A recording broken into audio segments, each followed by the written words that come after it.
So, dear friends, dear learners, from today we are going to start Principles of Organic Chemistry. This is in your class 11, and for NEET it is very important because nomenclature, mechanism, everything is covered in this section, and आपको बहुत मजा आएगा because in every section, in after every topic, we are going to solve some questions. और आपकी जो भी queries होंगी, we'll definitely address that. And let us start with this organic chemistry. This is the first class, the introductory class. तो organic chemistry कोई चीज हम लोग पढ़ते क्यों है? I mean, why organic compounds are on the chemistry is so much importance having to us. So अगर आप देखें तो from fuel to food, polymer, plastics, dyes, drugs, medicines, even explosives, जो जो bombs होते हैं, जैसे आपने देखा होगा कई बार टीवी में टीएनटी यूज करते हैं, ठीक है। और ये बहुत सारे जो मस्टर्ड गैसेस हैं जो कि न्यूरोलॉजिकल डिसऑर्डर वगैरह क्रिएट करते हैं, जो केमिकल वॉरफेयर में यूज होता है। तो आई मीन पेंट्स है, जब आप बैठे हो, इवन ये जो मैं चेयर में बैठा हूँ, organic compound is everywhere. You can not think your day, even a single day without organic compounds, ठीक है। अब मेरे से तुम ये सवाल पूछ सकते हो कि भाई ये ऑर्गेनिक कंपाउंड जो है, I think it is visible, yes it is visible. तो ऑर्गेनिक कंपाउंड जो ऑर्गेनिक वर्ड है, ये कहाँ से आया है? ये आया है ऑर्गेनिज्म से। ऑर्गेनिज्म आपको पता ही है कि जो हमारा जो शरीर है, हमारी जो बॉडी है, it is made up of organic compound, ठीक है। और बहुत सारे जो लार्ज नंबर ऑफ कंपाउंड्स होते हैं, लेबोरेटरी में भी सिंथेसिस किया जाता है। एक चीज है कि जितने भी ऑर्गेनिक कंपाउंड्स हैं उसमें इनवेरिबली कार्बन, एक सेकंड रुक जाओ, जस्ट अ सेकंड।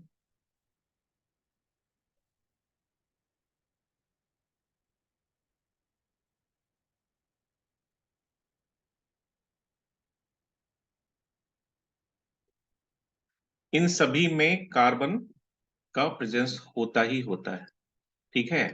तो कार्बन का प्रेजेंस है, आई मीन ये कोई हार्ड एंड फास्ट हम नहीं बोल सकते हैं, क्योंकि ऑर्गेनिक कंपाउंड में कार्बन होता है, लेकिन जिसमें कार्बन होता है वो सारे ऑर्गेनिक कंपाउंड नहीं होते। प्लीज याद रखना, क्योंकि जहां पे हम बोलते हैं कि CH4 ये मीथेन है, this is an organic compound, ठीक है। बट CO2 ये इनऑर्गेनिक कंपाउंड है। तो ये चीज आपको थोड़ा सा देखना पड़ेगा कि ऐसा नहीं कि किसी कंपाउंड में अगर ऑर्गेनिक कार्बन प्रेजेंट है तो एसेंशियली वो ऑर्गेनिक ही होगा। तो यहाँ पे ये है कि ऑर्गेनिक कंपाउंड में कार्बन होता है, ठीक है। अच्छा, एक चीज याद रखना कि ऑर्गेनिक कंपाउंड्स अगर तुम देखोगे, तुम लिटरेचर सर्च करोगे या तुम गूगल करोगे, तो तुम देखोगे कि there are millions of organic compounds which is present. और हर साल कम से कम 50 से 60,000, 50 to 60,000 organic compounds is added every year. तो भाई इतने लार्ज नंबर कंपाउंड बनते कैसे हैं? आई मीन इतना आसान तो होता नहीं है। जैसे तुम जिंक ले लो या फिर आयरन ले लो या फिर तुम कुछ और भी एलिमेंट ले सकते हो, क्या इतने कंपाउंड बनेंगे? नहीं बन सकते हैं। तो कार्बन में ऐसा क्या खास है जिसकी वजह से इतने सारे कंपाउंड्स बन रहे हैं? तो उनके पास ना बड़ी यूनिक प्रॉपर्टी होती है जिसको कहते हैं कैटिनेशन। कैटिनेशन का मतलब होता है, ये देखो, ये कैटिनेशन की वजह से बनता है। जैसे आपने अ, एक वो देखा होगा, लोहे का चेन देखा होगा, ठीक है। तो लोहे का चेन कैसा होता है? कुछ इस तरह से होता है, ठीक है। तो ये एक दूसरे के साथ क्या कर रहा है? अगर तुम यहाँ पे कोई सिंबल लगा दो, इस ये जो चीज है, इस पे अगर तुम एक सिंबल लगा दो, सपोज तुमने ये सिंबल लगाया, तो क्या हो जाएगा? कुछ इस तरह से बनता चला जाएगा। तो यही है तुम्हारा कैटिनेशन प्रॉपर्टी, जिसमें कार्बन कार्बन आपस में जुड़ के बड़ा लंबा सा एक चेन सा फॉर्म कर देते हैं। और यही प्रॉपर्टी होती है जिसकी वजह से एक नंबर ऑफ कंपाउंड जो है वो फॉर्म होता है,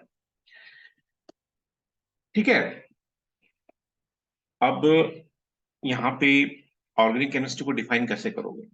तो organic chemistry is that branch of chemistry which deals with the study of compounds of carbon. ठीक है। There are some compounds which contains carbon but it is not studied in branch of chemistry, जैसे कि oxides हैं, metal carbides हैं, metal cyanides हैं, ठीक है, metal carbonates हैं, ये होते हैं इनऑर्गेनिक।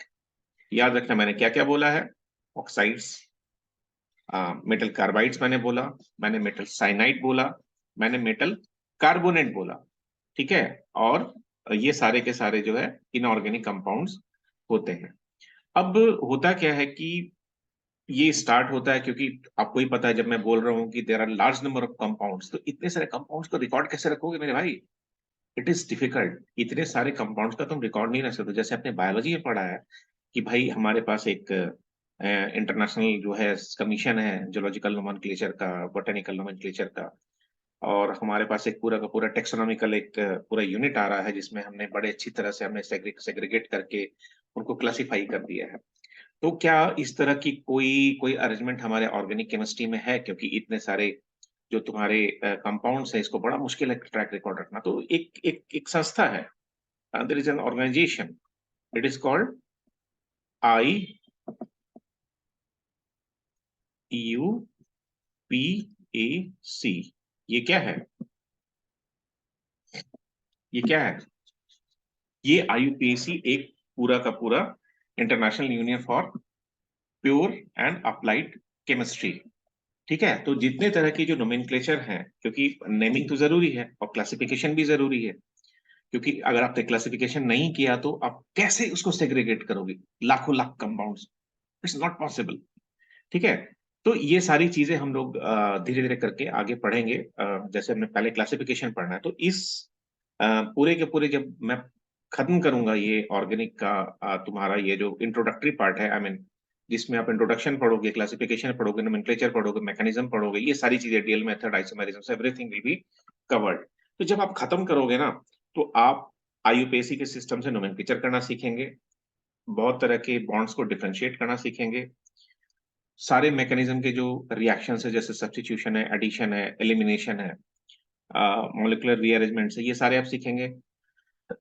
आप न्यूक्लियोफाइल और इलेक्ट्रोफाइल्स को आइडेंटिफाई करना सीख जाएंगे, ठीक है। स्ट्रक्चरल आइसोमेरिज्म सीखेंगे, एब्सोल्यूट कॉन्फ़िगरेशन, डीएल मेथड, और इसके अलावा क्वालिटेटिव और क्वांटिटेटिव मेथड जो है ऑर्गेनिक केमिस्ट्री का, वो आप इस पूरी सीरीज में आप सीख जाएंगे। और यकीन मानिए, आपके एग्जामिनेशन से लेकर के नीट हर जगह ये क्वेश्चन एटलीस्ट 10% to 15% क्वेश्चन आता है। And if you are mastering in this mechanism, तो आपको आगे का पूरा organic it will be very easy. पूरा रेस्ट ऑफ द ऑर्गेनिक पढ़ने में आपको मुश्किल से 1 महीने भी नहीं लगेंगे। तो चलो हम लोग क्लासिफिकेशन देखते हैं। क्लासिफिकेशन अगर हम स्टार्ट करते हैं, तो दिस इज ओपन चेन और एलिफेटिक कंपाउंड, जिसमें सारे हाइड्रोकार्बन होते हैं, ठीक है। अब हाइड्रोकार्बन में सैचुरेटेड भी है, हाइड्रोकार्बन में अनसैचुरेटेड भी है, और उनके सारे डेरिवेटिव्स हैं जिनमें ओपन चेन होगा, स्ट्रक्चर होगा। अब मेरा यहाँ से एक बड़ा सिंपल सा क्वेश्चन है भाई, कि यहाँ पे मैंने दोनों वर्ड बोला है, सैचुरेटेड आई मीन सेटिस्फाइड है, और अनसैचुरेटेड अनसेटिस्फाइड है। तो डिफरेंशिएट कैसे करोगे? ठीक है। तो इस पे मैं बड़ा सिंपल एक मैं बता रहा हूं कि सैचुरेशन का मतलब हो गया, जैसे कार्बन है, ठीक है। तो कार्बन को अगर तुम इसका इलेक्ट्रॉनिक कन्फिग्रेशन होगा, कार्बन का जो जो एटॉमिक नंबर है, इट इज 6, ठीक है। Hydrogen, helium, lithium, beryllium, boron and carbon 6 number पे आता है। इसका जब तुम इलेक्ट्रॉनिक कन्फिग्रेशन लिखोगे, तो इट इज 2 and 4, ठीक है। बड़ा ट्रिकी है। इसके जो आउटर मोस्ट ऑर्बिट है, इसका जो आउटर मोस्ट ऑर्बिट है, इसमें आपके 4 इलेक्ट्रॉन है। अब मेरे भाई मुझे ये बताओ कि तुम्हें इसमें 4 इलेक्ट्रॉन्स है आउटर मोस्ट ऑर्बिट में, तो it can it give it to other, दूसरे को दे सकता है क्या? जैसा कि आपके पीरियोडिक टेबल में जो लेफ्ट हैंड साइड पे जो एलिमेंट्स हैं, उनमें बड़ी आसान टेंडेंसी होती है कि वे लूज करते हैं इलेक्ट्रॉन को, और अ, वो स्टेबल थोड़ा कन्फिग्रेशन उनका हो जाता है। लेकिन इसके साथ प्रॉब्लम क्या है कि ये नहीं दे सकता है, ये शेयरिंग कर सकता है।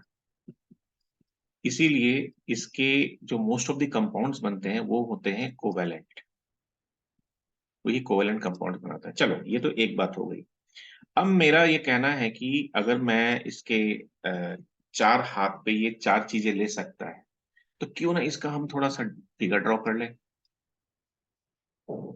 ठीक है, इसका फिगर हमने ड्रॉ कर लिया। इस तरह से कभी भी आप दिखाओगे तो ये आप ऐसे दिखा सकते हैं। या फिर जब आप इसको करेंगे आप, जब आप इसको लंबा चेन बना रहे हैं, तो कुछ इस तरह से चेन बना सकते हैं।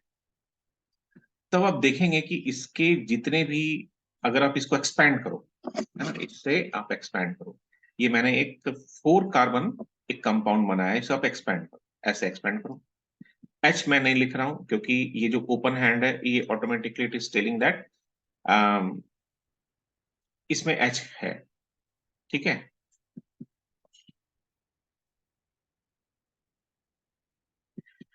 जितने भी कार्बन्स हैं, एटम मैंने यहाँ पे ड्रॉ किया, अब सभी के हैंड्स काउंट करें। मैं हैंड्स बोल रहा हूँ, आई एम, ताकि आपको थोड़ा कन्वीनियंट हो। आप हैंड्स काउंट करें, यहाँ पे 1 2 3 एंड 4। इसे तो आप छोड़ नहीं सकते क्योंकि ये तो शेयरिंग है, एंड शेयरिंग इज केयरिंग। और यहाँ पे आप देखें, 1 2 3 4, 1 2 3 4, 1 2 3 एंड 4। तो every carbon atom is satisfied and it has all the bonds, I mean जो भी ओपन कर सकता था, ये जहां पे भी वो शेयरिंग कर सकता था, इट इज बिंग शेयर्ड। तो ये अब सैचुरेटेड है, क्योंकि यहाँ पे तुम कुछ ऐड नहीं कर सकते हो जब तक कि तुम किसी को यहाँ से एलिमिनेट नहीं करो। You got my point. यहाँ पे इसके सारे बॉन्ड जो है, इसका कन्फिग्रेशन, इसके बॉन्डिंग, ये बिल्कुल सेटिस्फाइड है, सैचुरेटेड है। यहाँ पे क्या तुम कुछ ऐड, एक H प्लस ऐड कर सकते हो क्या, या कुछ और ऐड कर सकते हो? नहीं कर सकते हो, अनलेस और until you have to eliminate one H from here. ठीक है, तभी जाकर के यहाँ पे कोई ना कोई एटम या आयन या रेडिकल उस पे आपके अटैच होगा। तो इस तरह की जब कंडीशन होती है ना, इट इज कॉल्ड सैचुरेटेड। अब अनसैचुरेशन का क्या है भाई?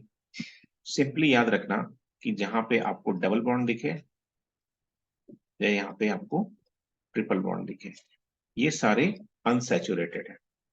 इसके पीछे ये होता है जिसमें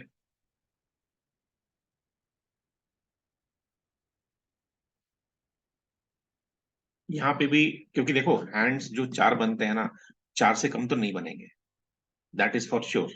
ठीक है, तो यहाँ पे भी जैसे मैंने ये इथीन का एक स्ट्रक्चर बनाया है, तो यहाँ पे एच होगा, एच होगा, यहाँ पे एच होगा, यहाँ पे एच होगा। बट यहाँ पे देखो, यहाँ पे ना दो बॉन्ड्स हैं, दो बॉन्ड हमने बनाए हुए हैं। अब होता क्या है कि ये दो बॉन्ड अगर तुम ओपन चेन के साथ कंपेयर करोगे, जहाँ पे सैचुरेटेड है, जहाँ पे सिंगल बॉन्ड्स आ रहा है, उसके कंपेयर में ये थोड़ा अनयूजुअल नहीं है? थोड़ा अनयूजुअल आपको लग रहा होगा। तो इसमें क्या कर सकते हैं, अब देखो ये जो हम लाइन खींचते हैं, इसका मतलब यहाँ इलेक्ट्रॉन्स है ना, हम इलेक्ट्रॉन्स को ही तो मिला करके लाइन चेन बना रहे हैं। लाइन चेन हम ड्रॉ कर रहे हैं, ये इलेक्ट्रॉन्स को ही। अब ये इलेक्ट्रॉन यहाँ पे एक तो है बिल्कुल, लेकिन एक पे क्या हम अटैक नहीं कर सकते हैं? कोई इलेक्ट्रॉन लविंग, जो इलेक्ट्रॉन से बड़ा प्यार हो, जिसे, जैसे कि अब ये है H प्लस है, इसमें पॉजिटिव चार्ज है ना, तो क्या ये किसी नेगेटिव चार्ज में अटैक नहीं कर सकता? बिल्कुल कर सकता है। जब ये अटैक करेगा तो इसके ये चेन, इसका जो ये बॉन्ड है ना, ये ओपन हो जाएगा and it is ready to accommodate two atoms. ठीक है, क्योंकि इसमें सैचुरेशन नहीं था, तो हर कोई चाहता है कि वो सैचुरेट, हर कोई चाहता है कि वो सैचुरेट हो जाए, हर कोई चाहता है कि वो स्टेबल हो जाए। ठीक है, कहीं ना कहीं स्टेबिलिटी की भी, we will discuss about some stability as well. तो ये चीजें आपको क्लियर हो गई होंगी। ओपन चेन क्या है, जिसमें ओपन चेन एलिफेटिक कंपाउंड्स में दोनों ही आते हैं, सैचुरेटेड भी आएंगे, अनसैचुरेटेड भी आएंगे। ठीक है, लेकिन शर्त क्या है कि it should have open chain structure. ठीक है, अब ठीक है, इसमें इतना इतना इतना सफिशियंट है जिसमें आपको समझाने के लिए। अब ये यहाँ पे आप देखें, मैं अपना वीडियो क्लोज कर रहा हूं ताकि ये सही से आपको दिखे। ठीक है, तो ये हो गया आपका क्लोज चेन स्ट्रक्चर। अब क्लोज चेन या साइक्लिक जो कंपाउंड है आपका, इसमें एटलीस्ट एक रिंग आपका हो, और ये रिंग ना कोई कोई ये नहीं है कि यहाँ पे 3 कार्बन, ऐसा कोई वो नहीं होता है कि 3 कार्बन का रिंग हो या 4 कार्बन का रिंग हो या 5 कार्बन का रिंग हो या 6 कार्बन का रिंग हो। ऐसा कोई डिफाइंड नहीं है, कुछ भी हो सकता है। ठीक है, तो मेरा ये कहना है कि इसमें एटलीस्ट एक रिंग तो होना ही होना, बस इस एक रिंग से कम आपका नहीं होगा। लेकिन हाँ, we can divide it into 2 sub classes. एक होता है होमोसाइक्लिक, वो तो एक होता है हेट्रोसाइक्लिक। होमो का मतलब हो गया इवन हो गया, है ना, और ठीक है, उसी तरह से हेट्रोसाइक्लिक में क्या होगा, इसमें ऑड नंबर्स होंगे। जितना नंबर ऑफ आइटम प्रेजेंट होता है उसके हिसाब से हम उसे डेजिग्नेट कर देते हैं, then it is a homocyclic और इट्स अ हेट्रोसाइक्लिक। तो चलो उसमें देखते हैं। अब जो होमोसाइक्लिक कंपाउंड है, ठीक है, ये जो होमोसाइक्लिक कंपाउंड है, होमोसाइक्लिक कंपाउंड को हम फर्दर डिवाइड करते हैं। एक होता है हमारा एलिसाइक्लिक, और एक होता है हमारा अरोमेटिक। ठीक है, अब एरोमेटिक नाम कैसे पड़ा भाई? एरोमा से एरोमेटिक। एरोमा का मतलब होता है ऑर्डर, स्मेल। ठीक है, तो इस तरह के जो कंपाउंड्स होते हैं ना, इसमें थोड़ी अपना एक करेक्टरिस्टिक स्मेल होता है जिससे ये आइडेंटिफाई किया जाता है। तो चलो हम लोग थोड़ा एलिसाइक्लिक कंपाउंड की तरफ थोड़ा सा टेंड करते हैं। इसमें क्या होता है कि ये इसमें सैचुरेटेड अनसैचुरेटेड तो होगा ही, ठीक है।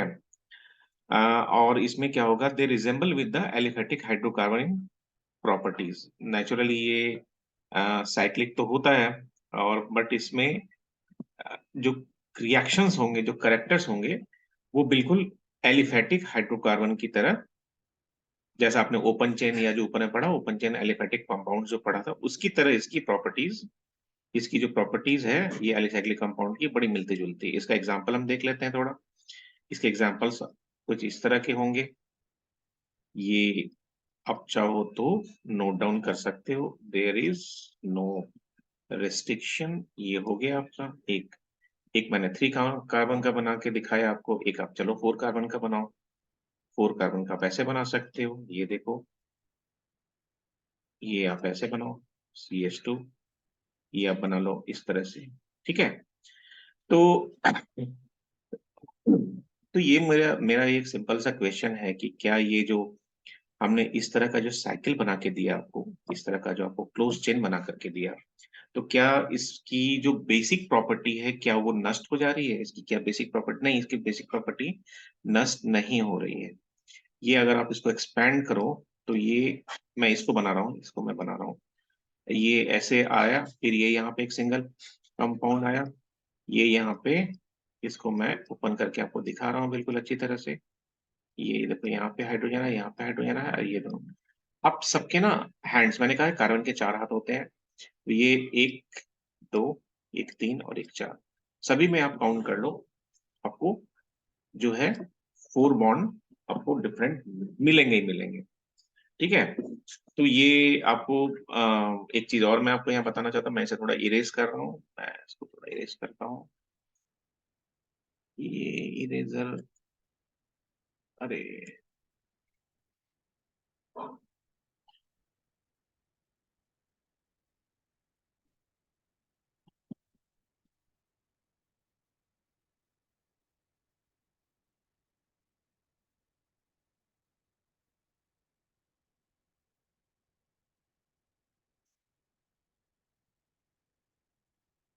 चलो मैंने इरेज कर दिया इसे।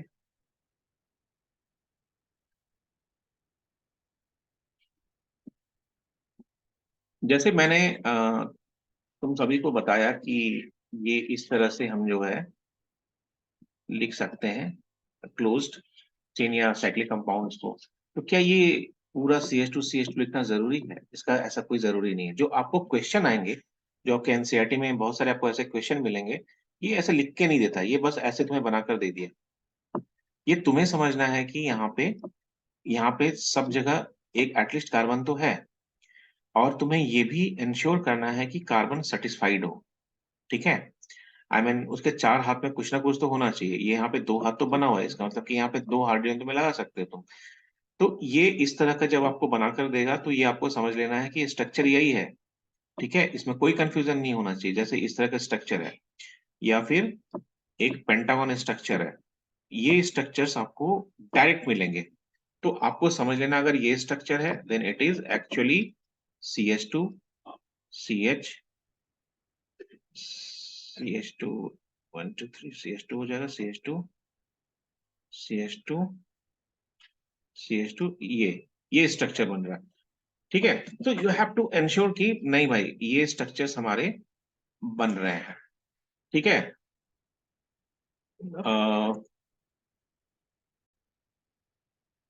Now, look into this aromatic compound. So you know that word aromatic is derived from this aroma. Order होगा इसमें। ठीक है। उसका टेस्ट भी बिल्कुल डिफरेंट होता है। ठीक है, तो कभी मिले बेंजीन वेंजीन तो टेस्ट मत कर लेना, नहीं तो दिक्कत हो जाएगी। तो इसमें क्या होता है ना कि चलो हम लोग इसको ना ड्रॉ करके देखते हैं कि कैसे ड्रॉ होता है। आपने बेंजीन का नाम सुना होगा, बेंजीन रिंग के बारे में आपने खूब पढ़ा होगा। तो ये है तुम्हारा बेंजीन रिंग। ठीक है। अब इसकी ऐसे भी तुम लिख सकते हो, तुम इसे ऐसे भी लिख सकते हो। और जो पोजीशन है इस बॉन्ड्स के, तुम उसको भी चेंज कर सकते हो। ठीक है, पोजीशन चेंज कर दो, ऐसे कर दो, कोई तुम्हें कुछ नहीं बोलेगा, कोई काट नहीं सकता है। ठीक है। तो इस तरह से तुम एरोमेटिक, ये सिंपली बेंजीन मैंने बनाया है, इसके अलावा बहुत सारे कंपाउंड है। तुम यहाँ पे भी हर जगह कार्बन और हाइड्रोजन ही है। सिर्फ इसका जो जो शेप है ये बिल्कुल करेक्टरिस्टिक शेप है।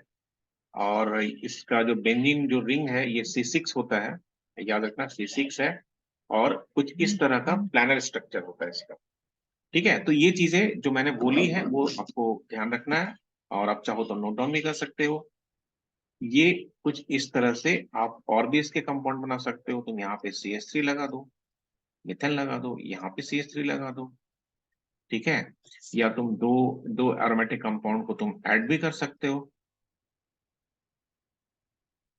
ठीक है, तो ये डिपेंड करता है कि तुम्हारी रिक्वायरमेंट क्या है, तुम्हें किस तरह से ये चीजें करनी है। अब देखो, ये मैंने जस्ट ये जो जो भी मैंने पढ़ाया है उसको मैंने समराइज कर दिया है यहाँ पे। ये ऑरेंज कंपाउंड, ये ओपन चेन, ये हो गया क्लोज चेन। अब क्लोज चेन में होमोसाइक्लिक है, हेट्रोसाइक्लिक है, और होमोसाइक्लिक जो है ये एलिसाइक्लिक एंड एरोमेटिक। तो ये जब अभी जो रिसेंटली जो भी स्कूल में पढ़ रहे हैं जो बच्चे, उसमें अभी जो भी यूनिट टेस्ट वगैरह आते हैं उसमें इस तरह के क्वेश्चंस, छोटे मोटे 2 नंबर के 1 नंबर के क्वेश्चंस इस तरह के आते हैं, जहाँ पे क्लासिफिकेशन पूछेगा, आपने ये चार्ट बना देना है और आपको 2 नंबर ले लेना है। ठीक है। अच्छा, मेरी एक चीज और बात है यहाँ पे। जैसे अभी तक तो हमने ये सारी चीजें पढ़ ली, ये पढ़ लिया हमने, हमने होमोसाइक्लिक पढ़ लिया, हमने एलिसाइक्लिक देख लिया, हमने एरोमेटिक देख लिया। क्या हमने हेट्रोसाइक्लिक देखा? नहीं देखा। तो हेट्रोसाइक्लिक में क्या होता है कि चेन तो होता है उसी तरह का। ठीक है, चेन तो तुम्हें उसी तरह का मिलेगा, थोड़ा थोड़ा तुम्हें बेंजीन रिंग से मिलता जुलता तुम्हें स्ट्रक्चर मिलेगा। लेकिन उसमें क्या होता है कि उसमें कुछ अदर एटम्स भी होते हैं। कभी जैसे नाइट्रोजन मिल गया तुम्हें, ऑक्सीजन मिल गया, सल्फर मिल जाता है। चलो एक एक दो ड्रॉ करके तुम्हें दिखाते हैं हेट्रोसाइक्लिक के एग्जांपल्स। ये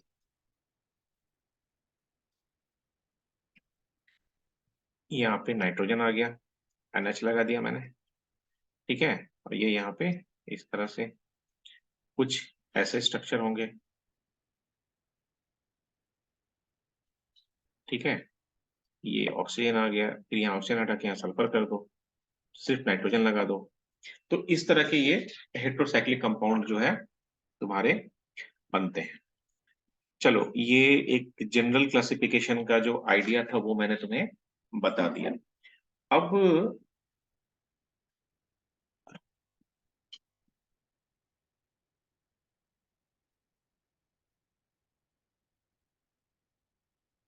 चलो, अब हम लोग नोमेनक्लेचर की तरफ चलते हैं।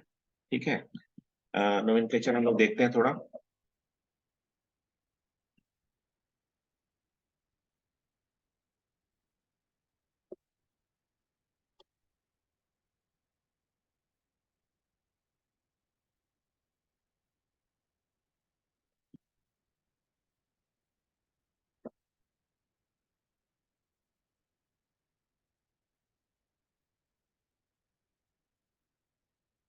ये है तुम्हारा नोमेनक्लेचर। इस वर्ड से हर कोई बहुत वाकिफ है, खास करके जो बायो के स्टूडेंट्स होते हैं उन्हें पता होता है कि किसी को ना, किसी की नेमिंग करना कितना इंपॉर्टेंस रखता है, कितना मैटर करता है, क्योंकि हम लोग बहुत ज्यादा डाइवर्सिटी पढ़ते हैं जब हम बायोलॉजी पढ़ते रहते हैं, और बड़ा बहुत परेशान भी होते हैं अगर हम आइडेंटिफाई नहीं कर पाते हैं। स्कूल में स्पेसिमेन मिलता है, और कभी हर्बेरियम बनाना पड़ता है, कभी बर्ड्स देखना होता है, कभी बटरफ्लाई। तो the biology students are all the time busy with such such kind of activities. तो इसमें क्या होता है, तो अब ये जो जो डोमेनक्लेचर का जो कॉन्सेप्ट था ये आया कैसे। देखो, पहले क्या था कि जो, जैसे तुम अगर बायो से कंपेयर करो तो पहले क्या था, जिस जिस तुम्हारा जिस कंट्री में मिलता था या जिस लोकेशन पे मिलता था, इस तरह का नाम हो गया, जिसने जिसने आइडेंटिफाई किया उसका कुछ नाम पड़ गया। इतना नाम तो याद नहीं रख सकते ना। वैसे नोमेनक्लेचर में स्टार्टिंग कैसे हुआ था, जैसे जैसे मीथेन है, ठीक है। तो मीथेन क्या था ना दोस्तों, कि ये जो मार्स गैसेस निकलती है, ठीक है, जो डैम फायर से कहीं अंदर से, कभी कभी देखोगे कि किसी खदान से, है ना, किसी कोयले के खदान में से आग निकल रहा है, ठीक है। तो उस मार्स गैस को जब लोगों ने जब एनालाइज किया तो पता चला कि इसमें करेक्टरिस्टिक गैस है, दैट इज कॉल्ड मीथेन, ठीक है। अब क्या था कि जो रेड एंट्स थी, जो लाल चींटियां होती है, रेड एंट्स, ठीक है, उसमें से उसमें से एक इन्होंने देखा कि इसमें से इन्होंने फॉर्मिका, एक लैटिन वर्ड है,